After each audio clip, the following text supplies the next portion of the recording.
ಜಾತಿ ಜಟಾಪಟಿಯ ನಡುವೆ ಸಿಎಂ ಸಿದ್ದರಾಮಯ್ಯ ಬೆಳಗಾವಿ ಪ್ರವಾಸವನ್ನ ಕೈಗೊಂಡಿದ್ದಾರೆ. ಸಾರ್ವಜನಿಕ ಸಮಾಜದ ಸಮಾವೇಶದಲ್ಲಿ ಸಿಎಂ ಭಾಗಿಯಾಗ್ತಾ ಇರೋದು. ಬೆಳಗ್ಗೆ 11 ಗಂಟೆಗೆ ವಿಶೇಷ ವಿಮಾನದ ಮೂಲಕ ಬೆಳಗಾವಿಗೆ ಹೋಗ್ತಾರೆ ಸಿಎಂ ಸಿದ್ದರಾಮಯ್ಯ. ಸ್ಮಾರ್ಟ್ ಸಿಟಿ ಯೋಜನೆಯಡಿ ಕೈಗೊಂಡಂತ ಕಾಮಗಾರಿಗಳ ಉದ್ಘಾಟನೆ ಇದೆ.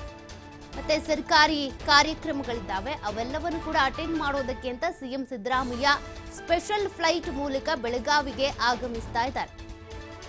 ಈ ಒಂದು ಸ್ಮಾರ್ಟ್ ಸಿಟಿ ಯೋಜನೆಯಡಿ ಕೈಗೊಂಡಂತ ಕಾಮಗಾರಿಗಳ ಉದ್ಘಾಟನೆ ಇದೆ.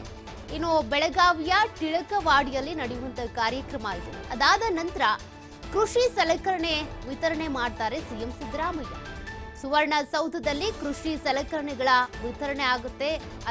ಆದ ನಂತರ ಚಿಕ್ಕೋಡಿಗೆ ಪ್ರಯಾಣವನ್ನ ಬೆಳೆಸ್ತಾರೆ. ಮಧ್ಯಾಹ್ನ 2 ಗಂಟೆಗೆ ಯಾದವ ಸಮಾಜದ ಶತಮಾನೋತ್ಸವ ಕಾರ್ಯಕ್ರಮದಲ್ಲಿ ಸಿಎಂ ಸಿದ್ದರಾಮಯ್ಯನವರು ಭಾಗಿಯಾಗ್ತಾರೆ. ಈಗಾಗಲೇ ಜಾತಿ ಜಟಾಪಟಿ ನಡೀತಾ ಇದೆ. ಜಾತಿ ಗಣತಿಗೆ ಸಂಬಂಧಪಟ್ಟಂತೆ ಒಂದಷ್ಟು ಪರ ವಿರೋಧ ಅಭಿಪ್ರಾಯಗಳು ವ್ಯಕ್ತ ಆಗ್ತಾ ಇದ್ದಾವೆ. ಇದರ ಮಧ್ಯದಲ್ಲೇ ಸಿಎಂ ಸಿದ್ದರಾಮಯ್ಯನವರು ಅಭಿವೃದ್ಧಿ ಕಾಮಗಾರಿಗಳತ್ತ, ಅಭಿವೃದ್ಧಿ ಕೆಲಸಗಳತ್ತ ಗಮನವನ್ನ ಹರಿಸ್ತಾ ಇದ್ದಾರೆ. ಇವತ್ತು ಬೆಳಗಾವಿಗೆ ಪ್ರವಾಸವನ್ನ ಬೆಳೆಸ್ತಾ ಇರೋದು. ಸ್ಪೆಷಲ್ ಫ್ಲೈಟ್ ಮೂಲಕ ಹೋಗ್ತಾರೆ. 11 ಗಂಟೆ ಅಷ್ಟೊತ್ತಿಗೆ ಸರ್ಕಾರಿ ಕಾರ್ಯಕ್ರಮಗಳಿದ್ದಾವೆ. ಜೊತೆಗೆ ಈ ಸರ್ಕಾರಿ ಸ್ಮಾರ್ಟ್ ಸಿಟಿ ಯೋಜನೆಯಡಿ ಕೈಗೊಂಡಂತ ಕಾಮಗಾರಿಗಳ ಉದ್ಘಾಟನೆ ಕೂಡ ಇವತ್ತು ಆಗುತ್ತೆ.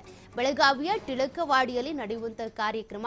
ಈ ಕಾರ್ಯಕ್ರಮ ಅಟೆಂಡ್ ಮಾಡಿದ ಬಳಿಕ ಕೃಷಿ ಸಲಕರಣೆಗಳನ್ನ ಸಿಎಂ ಸಿದ್ದರಾಮಯ್ಯನವರು ವಿತರಣೆ ಮಾಡ್ತಾರೆ. ಇದು ಸುವರ್ಣಸೌಧದಲ್ಲಿ ನಡೆಯುವಂತಹ ವಿತರಣಾ ಕಾರ್ಯಕ್ರಮ.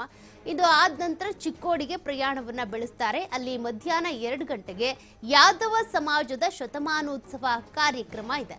ಈ ಕಾರ್ಯಕ್ರಮ ಕೂಡ ಬಹಳ ಮುಖ್ಯ ಆಗುತ್ತೆ. ಯಾಕೆಂದ್ರೆ ಜಾತಿ ಗಣತಿಗೆ ಸಂಬಂಧಪಟ್ಟಂತೆ ಯಾದವ ಗೊಲ್ಲರು ಕೂಡ ವಿರೋಧ ವ್ಯಕ್ತಪಡಿಸ್ತಾ ಇದ್ದಾರೆ. ಕಾರಣ ನಮ್ಮನ್ನ ಇಲ್ಲಿ ನೀವು ಡಿವೈಡ್ ಮಾಡಿದ್ದೀರಾ ಅಂತ. ಈ ಕಾರ್ಯಕ್ರಮವನ್ನು ಕೂಡ ಇವತ್ತು ಸಿದ್ದರಾಮಯ್ಯನವರು ಅಟೆಂಡ್ ಮಾಡ್ತಿದ್ದಾರೆ.